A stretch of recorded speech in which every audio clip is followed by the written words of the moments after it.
Hey, how's it going, guys? Assad here, and you're gonna learn about Math.atan. So, what it does in the right angle triangle, what we're gonna do is find the tan of opposite slash adjacent. So, what we're gonna do now is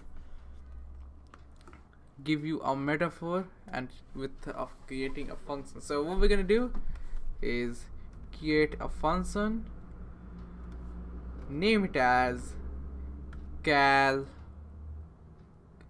angle,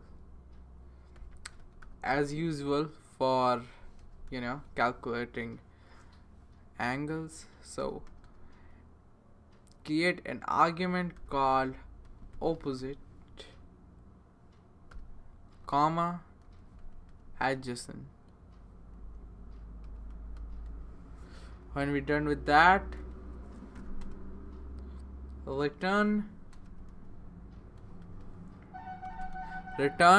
math dot a tan of opposite slash adjacent. And now what we're gonna do is log on console and use the function and 8 comma 10.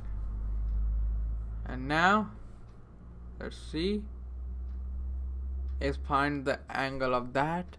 So this is how we gonna find any tangent of an right angle triangle. Pythagoras theorem, with the Pythagoras theorem angles, that was. So if you are anytime you need to find any trigonometric properties, you can do this. So that's it for today's video, guys. See you guys next time.